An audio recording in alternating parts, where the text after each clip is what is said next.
Helicopter حادثہ ایک قومی المیہ ہے جس پہ پورا ملک غم و اندوہ میں ڈوبا ہوا ہے۔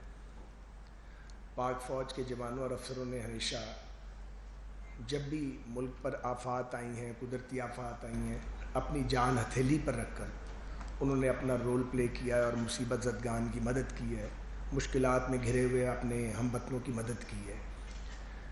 افواج پاکستان نے ہمیشہ دفاع پاکستان کے لیے بھی قربانی دی، اور جب بھی اس طرح کی کوئی حالات پیدا ہوئے تو فوجی دستے میدان عمل میں ہوتے ہیں۔ Corps commander Quetta, D G coast guard اور ان کے ساتھ جو ان کے ساتھی فوجی افسران تھے، ان کی شہادت یقیناً ایک بہت بڑا المیہ ہے۔ شہداء تو ویسے ہی بخشے ہوئے ہیں، اللہ تعالیٰ نے ان کے بارے میں قرآن پاک میں واضح طور پہ بتا دیا ہے کہ وہ زندہ ہے۔ بہرحال اللہ کریم ان کے درجات کو بلند کرے، اور ہم سب کی ان کے لیے دعائے مغفرت بھی ہے۔ ان کو بھی یہ ریکویسٹ کروں گا کہ اگر وہ اپنا سامان بھجوانا چاہیں تو ریلوے کے متعلقہ افسران سے یا آفس سے کانٹیکٹ کریں، ہم ان کا سامان بلا معاوضہ سیلاب زدگان تک پہنچا دیں گے۔ اپنا کوئی نمائندہ ساتھ بھیجنا چاہیں تو ان کو بھی ہم وہاں پہنچا دیں گے، تو یہ کوارڈینیشن ہم کروا دیں گے انشاءاللہ۔ تیسرا ایشو ہے لاہور میں ہمارے جو سابق امیدوار تھے الیکشن میں، جو پہلے پی ٹی آئی میں تھے اور ہمارے ٹکٹ پہ الیکشن لڑا، نذیر چوہان صاحب، ان کی گرفتاری۔ ان کی گرفتاری جس انداز میں ہوئی ہے وہ ویڈیو کلپ سب نے دیکھا ہے، جیسے کسی دہشت گرد کو آپ اٹھا کے لے کے جا رہے ہیں۔ یہ طرز عمل جو ہے یہ نہایت قابل مذمت ہے، اور ہم توقع کرتے ہیں کہ جس طرح عدالت باقیوں کے لیے رات کو کھلتی رہی ہے، نذیر چوہان کے لیے بھی کھلے گی اور ان کو فوری انصاف دیا جائے گا۔ یہ طرز حکمرانی قابل قبول نہیں ہے۔ بعض لوگوں نے سوشل میڈیا پہ یہ طوفان کھڑا کیا کہ جی جب لانگ مارچ ہوا تھا تو اس وقت گرفتاریاں ہوئی تھیں۔ جب آپ اسلام آباد پہ چڑھائی کا اعلان کریں گے، حکومت گرانے کی بات کریں گے، ریاست کی ریٹ کو چیلنج کریں گے اور دھاوا بولنے کے لیے نکل پڑیں گے، تو پھر قانون اگر آپ کو نہیں روکے گا تو کیا اسلام آباد کو آپ کے رحم و کرم پہ چھوڑ دیا جاتا؟ جب ایک عدالتی آرڈر آیا تو آپ نے دیکھا کہ انہوں نے یہاں کیا قیامت مچائی، آگے لگا دی، لوگوں کی املاک کو توڑا۔ سو ایک آدمی جو اپنے گھر میں بیٹھا ہوا ہے، اس کو گھر سے اٹھا کے لے جانے میں، جو کہیں دھاوا بولنے نہیں جا رہا، اور وہ لوگ جو فساد پھیلانے کے لیے اسلام آباد آ رہے ہیں اور باقاعدہ اپنا ایجنڈا ڈکلیئر کیا ہوا ہے اور نکل آئے ہوئے ہیں، ان کو روکنے میں بہت فرق ہے۔ یہ فرق واضح رہنا چاہیے۔ اب آتے ہیں فورن فنڈنگ کیس کے اوپر۔ تو اس پہ بہت بات ہو چکی ہے، لیکن یہ بات ہوتی رہے گی جب تک یہ شخص عمران جس پہ شیاطین اترتے ہیں اپنے منطقی انجام تک نہیں پہنچتا۔ اور جب میں کہتا ہوں کہ اس پہ شیاطین اترتے ہیں تو میں یہ بات سوچ سمجھ کے کہتا ہوں، کیونکہ ایک آدمی جو اتنا بد زبان ہو، اتنا بے لگام ہو، کسی کی شرم حیا موجود نہ ہو اس کو، اور دنیا کی ہر خرابی کرے، اور وہ جو خرابی کرے وہ اپنے اس کا الزام ڈٹائی کے ساتھ اپنے مخالف پہ لگا دے، یہ جو ہمت ہے یہ عمران خان ہی کر سکتا ہے، ہر آدمی کے بس کا روگ نہیں ہے۔ لیکن یاد رکھیں کہ جب بھی عمران خان کو الزام کسی مخالف پہ لگائیں گے تو اس کا مطلب ہے کہ یہ واردات کی ہے انہوں نے، اور یہ کام خود کرتے ہیں، کیونکہ ایک آدمی جو گند کرتا ہے اور جس کے اپنے دماغ میں گند ہو وہ ہر ایک کو اپنے جیسا سمجھتا ہے۔ تو یہ قابل رحم آدمی بھی ہے اس حوالے سے، کیونکہ آپ دیکھیں کون سا کام اس نے نہیں کیا۔ رشتوں کی اس کو کوئی پہچان نہیں ہے، وہ رشتوں کی توہین کرتے ہیں، موصوف آج بھی کر رہے ہیں۔ خواتین کا احترام ان کو کرنا نہیں آتا، وہ مخالف خواتین کے جس طرح نام لیتے ہیں بے حیائی اور بے شرمی سے۔ کوئی عزت والا آدمی، کوئی غیرت مند آدمی اس طرح کی بات نہیں کرتا، مگر وہ کرتے ہیں، ان کو کوئی شرم نہیں آتی۔ عمر کے اس حصے میں بھی کرتے ہیں پھر بھی شرم نہیں آتی۔ جب انہیں موقع ملا انہوں نے آئین توڑا ہے، جو کچھ لکھا ہوا ہے آئین کے اندر وہ انہوں نے اس کو توڑا ہے، ان کے صدر نے، ان کے اسپیکر نے، ان کے ڈپٹی اسپیکر نے، اور عمران خان ڈنکے کی چوٹ پہ ان کی حمایت کر رہے تھے۔ آخر انہی عدالتوں سے فیصلے آ گئے کہ آپ نے آئین شکنی کی ہے۔ وہ نہ پشیمان ہوئے، نہ پچھتائے، نہ کوئی ندامت ہے، کوئی شرم حیا نام کی چیز ہے ہی نہیں۔ آپ آگے بڑھیں، جو 4 سال کی حکمرانی پاکستان کو انہوں نے دی ہے، پاکستان میں ان کی حکومت، کے پی میں ان کی حکومت کو آج 9 سال سے اوپر ہو گئے ہیں، اور پنجاب میں بھی ان کی حکومت رہی ہے۔ تو میں یہ پوچھنا چاہتا ہوں کہ آپ نے جو گل کھلائے ہیں کیا وہ لوگوں کو یاد نہیں ہے؟ معیشت کو آپ وینٹیلیٹر پہ چھوڑ گئے, آپ نے کوئی میگا پروجیکٹ نہیں بنایا, اور قرضہ آپ نے اتنا لیا جتنا ماضی کے سارے سالوں میں پاکستان کے قیام کے بعد لیا گیا تھا, اس سے دگنا قرضہ آپ 4 سالوں کے اندر لے گئے. اس کے بعد آج آپ الزام لگائیں ڈٹائی سے کہ جی مہنگائی بڑھ گئی ہے اور اکانومی جو ہے وہ ڈوب رہی ہے. تو اکانومی تو واقعی نازک حالت میں ہے, مگر اسے حالت نظام میں تو آپ چھوڑ کے گئے ہیں, اور جو گناہ آپ کے ہیں وہ ہمارے ذمہ اس لیے پڑ گئے کہ ہم نے ایک آئینی راستہ اختیار کیا نو کانفیڈنس کا, اور پھر اس آئینی راستے پہ عدالتی فیصلوں کے ذریعے قدغن لگائی گئی جو ناقابل فہم ہے کہ آئین میں نکالنے کا راستہ بھی موجود ہے کہ آپ نو کانفیڈنس کریں, اور اگر کوئی اس پہ عمل کرے تو اس کا ووٹ بھی کاؤنٹ نہیں ہوگا اور وہ ڈی سیٹ بھی ہوگا. تو یہ ایک ابہام پیدا کیا گیا, اور اس کے نتیجے میں آج وہاں پرویز الہی صاحب کی حکومت بنی ہوئی ہے, جس نے آتے ہی نذیر چوہان صاحب کو اس طرح پکڑا جیسے کسی دہشت گرد کو پکڑا جاتا ہے. تو فارن فنڈنگ کیس کے بارے میں یہ کہنا چاہتا ہوں کہ ایک تو وہ ذمہ داری ہے جو مرکزی حکومت ادا کرے گی, وہ تو اپنا فرض ادا کرے گی, قانون کے مطابق جو اور آئین کے مطابق جو لکھا ہوا ہے وہ پروسیڈ تو فیڈرل گورنمنٹ کو کرنا چاہیے, اور وہ کرے گی. اس پہ کنسلٹیشن جاری ہے, آج یا کل صبح تک اس کا فیصلہ 1-2 روز میں ہو جائے گا. لیکن جو اہم ترین پہلو ہے وہ یہ ہے کہ یہ لوگ جو آپ کو پیسے بھیجتے رہے, پیسے دیتے رہے, یہ پیسے آپ کو دے کس خوشی میں رہے تھے؟ انڈین شہری, اماراتی, امریکنز, برٹشرز, یہ کیوں دے رہے تھے آپ کو پیسے؟ آپ نے ایسا کیا کرنا تھا جس کے لیے آپ کو پیسے دیے جا رہے تھے؟ اور اگر وہ آپ جائز طریقے سے پیسے لے رہے تھے تو اکاؤنٹ چھپائے کیوں تھے آپ نے؟ جو آپ کے اکاؤنٹ پکڑے ہیں الیکشن کمیشن آف پاکستان نے, آپ تو لوگوں کو یہ تانے دیا کرتے تھے اپنی لمبی زبان کے ساتھ, آپ تو لوگوں پر برسا کرتے تھے, خود آپ اکاؤنٹس بھی چھپا رہے تھے, آف شور کمپنیوں کے موجد بھی آپ ہی نکلے بعد میں, بھلے آپ کی تحقیق ہی کسی نے نہیں کی کیونکہ وہ تو ٹارگٹ نواز شریف تھا پاناما کا, باقی تو بہانہ تھا. تو ہر کام آپ نے کیا, پر اس سوال کا جواب دیں. یہ سوال ہے کہ یہ غیر ملکی کمپنیاں, امریکی کمپنیاں, غیر ملکی شہری آپ پہ کس خوشی میں انویسٹمنٹ کر رہے تھے؟ آخر ان کا ٹارگٹ کیا تھا؟ کس کے ذریعے یہ پیسہ آپ کو بھجوایا جا رہا تھا, اور کون سا ایجنڈا تھا جس کی تکمیل کرنی تھی؟ پھر ہم جب کہتے ہیں کہ پروجیکٹ عمران لانچ کیا گیا تو انہیں تکلیف ہوتی ہے. تو پروجیکٹ عمران کا پہلا مقصد تو یہ تھا کہ سی پیک رول بیک, اور وہ انہوں نے کیا کامیابی کے ساتھ. چینیوں کو دل برداشتہ کیا, چائنیز نے یہاں پہ جو کرنا چاہتے تھے وہ سارا ایجنڈا سسپینڈ ہو گیا. بتائیں نا آپ نے سی پیک میں 4.25 سال کے اندر کوئی ایک اینٹ بھی لگائی, ایک قدم بھی آپ آگے بڑھے؟ ML1 پہ آپ نے کیا کیا؟ جہاں میں چھوڑ گیا تھا اس سے بھی پہلے پیچھے پھینک گئے آپ. گوادر میں آپ نے کیا کیا کہ جو پیسہ چائنیز پیسہ آیا ہوا تھا, چینیوں نے دیا تھا کہ یہاں پہ آپ ڈیپ سی پورٹ ہے تو یہاں پہ اس کو صاف کرنا پڑتا ہے اس کو تاکہ ڈیپ سی پورٹ کے طور پہ وہ کام کرتا رہے. 4 سال سے وہاں پہ وہ چیزیں جمتی رہیں, خرابی ہوتی رہی وہاں پہ, اور آپ نے وہ پیسہ پڑا رہا, اور اب وہاں پہ گہرے پانی نہیں ہے جس میں ڈیپ سی پورٹ میں بڑے جہاز جو ہے وہ آ سکیں. یہ تو آپ کی کارکردگی تھی. سڑکیں ٹوٹ چکی تھیں, کوڑے کے ڈھیر لگے ہوئے تھے شہروں کے اندر, آپ کی صوبائی حکومتیں ٹکے کا کام نہیں کر رہی تھی, اکانومی کی نبضیں ڈوب رہی تھیں. آبویسلی جب ہم آئے ہیں تو ہمارے سامنے تو ملک جو تھا وہ اس حالت میں کھڑا تھا کہ یا اس کو دیوالیہ ہونے دیا جائے تو یا یہ بوجھ اپنے سر پہ اٹھا لیا جائے. ہم نے وہ بوجھ سر پہ اٹھا لیا, کوئی خوشی سے تو نہیں اٹھایا, بڑی تکلیف میں ہے اور بڑی تکلیف سے یہ بوجھ اٹھایا. اور پی ٹی آئی بہت خوش ہے عمران خان کہ ٹھیک ہے, روز کہتا پاکستان سری لنکا بن جائے گا.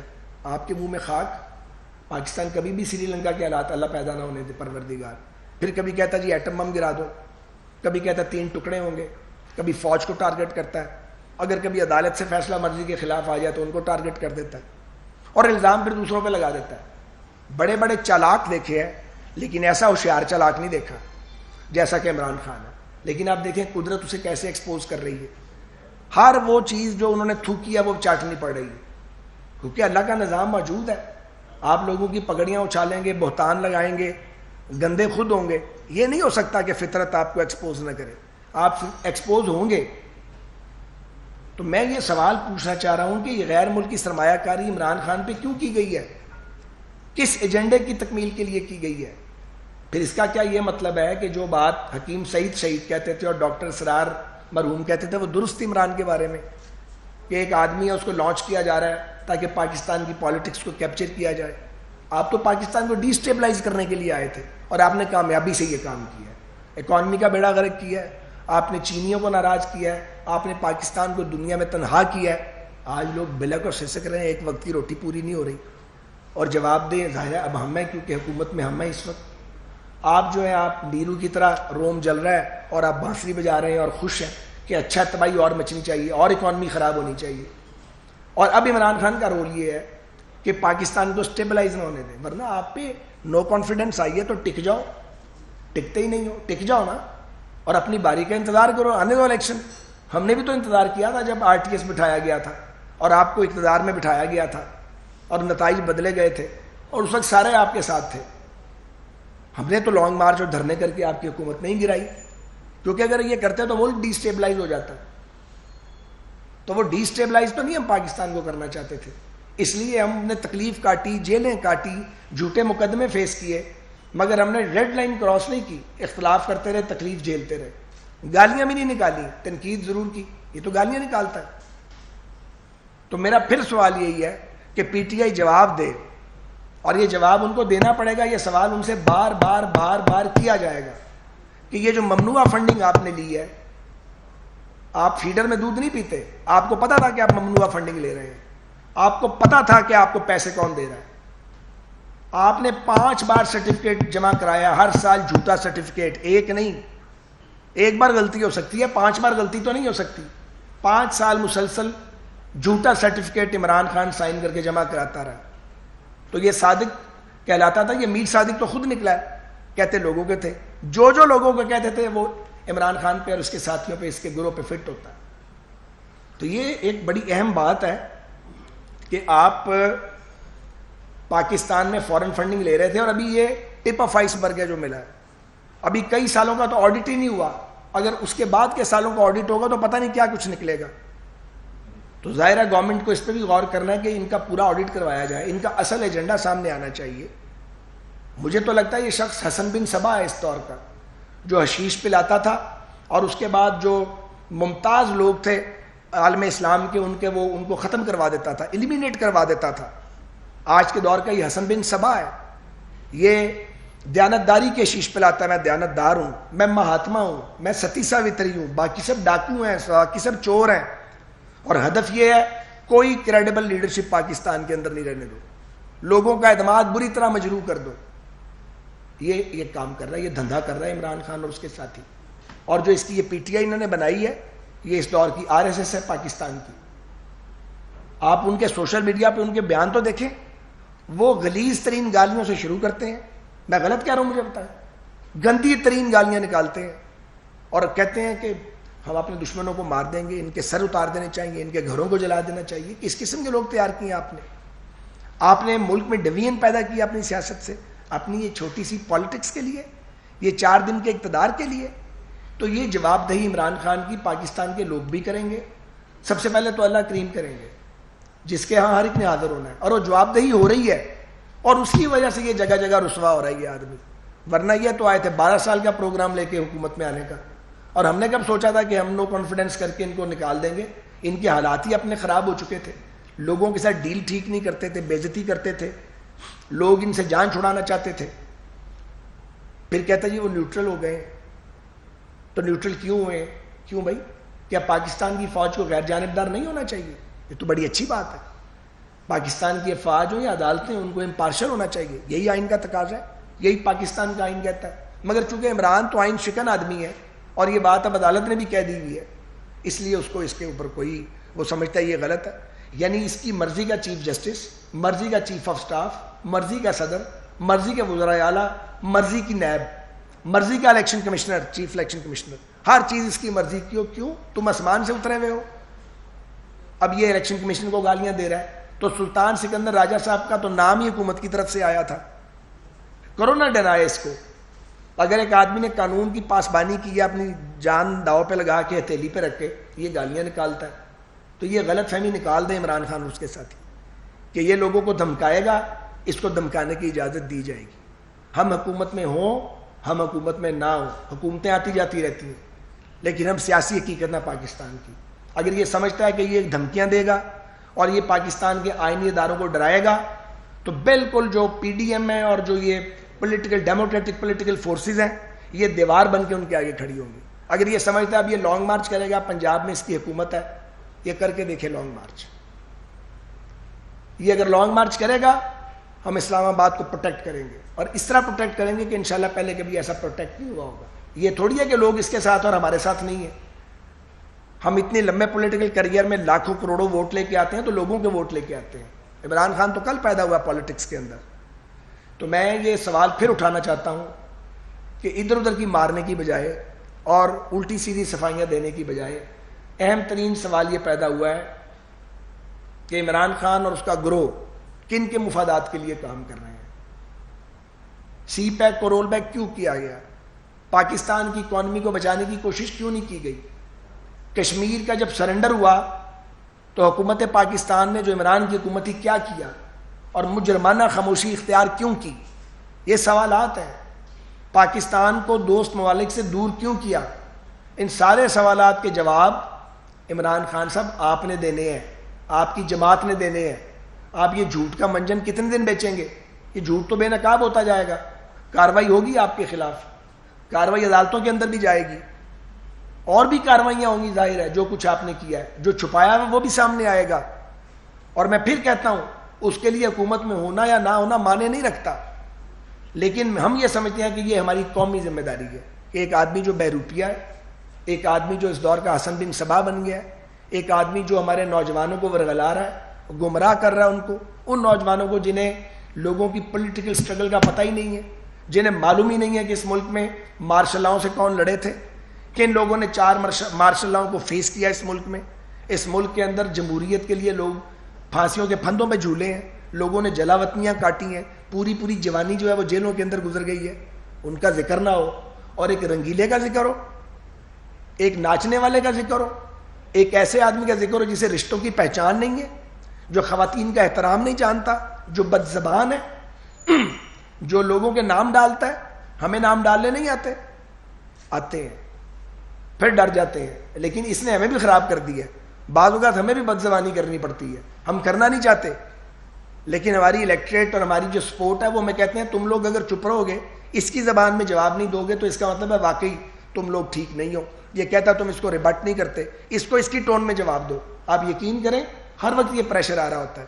یعنی اس نے اپنے لوگ تو خراب کیے ہیں, ہمارے لوگوں کو بھی خراب کر رہا ہے. کیونکہ جب آپ کسی کو گالیاں نکالتے جائیں گے, بہتان لگاتے جائیں گے, تو جو اس کے ساتھ والے ہوں گے وہ بھی اسی لب و لہجے کے اندر بات کرنا شروع کر دیں گے. تو ایک پورا جو ایک اخلاق کا ایک چارٹر تھا پاکستان میں, جو ایک پولیٹیکل مارل ویلیوز تھیں, ان کو اس آدمی نے اپنی گندی ذہنیت کی بنیاد پہ اس نے تباہ و برباد کر دیا, تاراج کر کے رکھ دیا. تو میں نے آج یہی بات آپ سے کرنی تھی. آپ کچھ بات کرنا چاہیں تو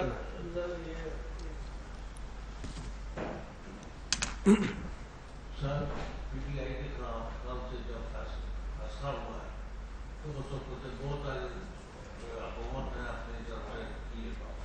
آپ پی ٹی آئی وضاحت دینا چاہتی ہے, کیا اس کو وضاحت کے لیے ٹائم دیا جائے گا یا اس کی وضاحت قبول کرنی چاہیے گی؟ یہ پلیز. نہیں جی, وہ تو یہ ہے کہ ہم نے میڈیا پہ دیکھا ہے کہ ان کو show cause notice election commission جاری کر چکا ہوگا یا کر دے گا, تو اس کا جواب تو دینا ان کی ذمہ داری ہے, اس کا حکومت سے کوئی تعلق نہیں ہے. میرا سوال یہ ہے کہ الیکشن کمیشن نے فیصلے میں لکھا ہے کہ حکومت میں کارروائی کرنی ہے جو بھی انہوں نے فیصلہ کیا, تو کیا حکومت نے ایسا اپنے وکلا سے مشاورت کی ہے؟ نمبر 1. نمبر 2 سوال یہ تھا کہ جو ٹرینیں پرائیویٹ ہو رہی ہیں وہ ظاہری بات ہے کہ آگے سواتی صاحب میں یا ان کے دور میں ہوئی ہیں, تو کیا اب مزید منافع بخش ٹرینیں آپ بھی پرائیویٹ کریں گے؟ جہاں تک قانونی مشاورت اور سیاسی مشاورت کا تعلق ہے, 2 کمیٹیاں بنی, ان کی ابھی میٹنگ ہے تھوڑی دیر کے بعد, اس لیے کہ کیسے پروسیڈ کرنا ہے, قانون اور آئین کیا کہتا ہے, اور پولیٹیکل موو آگے کیا ہوگی. اس کے بعد آج پی ڈی ایم کا اجلاس ہے, اس میں وہ سفارشات جائیں گی, تو وہاں ساری پولیٹیکل لیڈرشپ کلیکٹیو ڈیسیژن کرے گی کہ وے فارورڈ کیا ہوگا فارن فنڈنگ کیس اور ممنوعہ فنڈنگ کے حوالے سے جو فیصلہ آیا ہے. جہاں تک ٹرینوں کو پرائیویٹائز کرنے کا تعلق ہے, میں نہیں سمجھتا کہ ٹرینیں پرائیویٹائز کرنا یعنی پرائیویٹ پبلک پارٹنرشپ میں لے جانا کوئی بری بات ہے, بشرطے کہ جو بینچ مارک ہے اس کا وہ ٹھیک بنایا گیا ہو, اور جو پرائیویٹ آپریٹرز ہیں وہ لوگوں کو فیسیلیٹیٹ کر رہے ہیں. لیکن افسوسناک یہ ہے کہ شکایات آ رہی ہیں بہت زیادہ, کیونکہ جو سسٹم ہم ٹھیک کر گئے تھے اس پہ تباہی پھیر دی تھی پی ٹی آئی کی گورنمنٹ کے وزراء نے آ کے. سنجیدگی تو تھی نہیں, اور کام کرنے کا اور نہ کرنے کا ایک قسم کھائی ہوئی تھی. تو ابھی ہمارا جو ہدف ہے وہ یہ ہے, ہم کسی ٹرین کو فی الوقت پرائیویٹ سیکٹر کو فی الحال نہیں دینے جا رہے. ابھی تو جو دے دی ہیں ان کو, اور جو ہمارے پاس ہے ان کی کوالٹی امپروو کرنے کی کوشش کر رہے ہیں کہ کسی طریقے سے واٹرنگ, صفائی اور پنکچویلٹی کے ایشوز ہوں. پنکچویلٹی ہماری خراب ہوئی ہے, وہ سی او صاحب نے اس کا باقاعدہ وجہ بتائی ہے, کیونکہ ہیوی رینز ہو رہی ہیں خاص طور پہ بلوچستان اور سندھ کے ایریاز میں, اور کچھ کے پی کے ایریاز میں, پنجاب میں بھی ہو رہی ہیں لیکن وہاں بہت زیادہ ہے. تو جب رین فال ہوتی ہے تو پانی جو ہے وہ ٹریک کو ہٹ کرتا ہے آ کے, اور بعض اوقات امبینکمنٹ خراب ہو جاتی ہے, اس کو فوراً ٹھیک کرنا پڑتا ہے. تو 2 سے 3 گھنٹے کا ڈیلے چل رہا ہے, لیکن پہلے زیادہ تھا, ابھی ہم کنٹرول کر گئے ہیں. تو ذرا مونسون کی اگر زور ٹوٹے تو اس سے پھر پنکچویلٹی بالکل ماضی کی طرح ٹھیک ہو جائے گی انشاءاللہ. سر آپ نے فارم فنڈنگ کیس کی بات کی, تو کل ایک پروگرام میں شعیب شاہین جو صدر اسلام آباد ہائی کورٹ ہے, انہوں نے ایک میسج پڑھ کے سنایا جو کہ خواجہ خالد کا میسج تھا. اس میں اس کا کس کا؟ خواجہ خالد کے بیٹے کا میسج تھا. اب اس میں وہ بول رہے ہیں کہ نواز شریف نے خواجہ خالد کے تھرو عمران خان سے $10 ملین لیے, جس کے لیے خواجہ خالد کا جو بیٹا ہے اسامہ وہ شاہد بننے کے لیے بھی تیار ہے. آپ اس پر کیا کہیں؟ میں متنازع نام لے رہے ہیں سارے آپ, میں اس بحث میں پڑھنا نہیں چاہتا. کوئی دنیا میں ہو تو آدمی اس کا جواب دے, مہربانی کریں, اس پہ میرا خیال ہے بات نہیں کرنی چاہیے مجھے. اور کوئی جی بات؟ بہت بہت شکریہ جی, تھینک یو.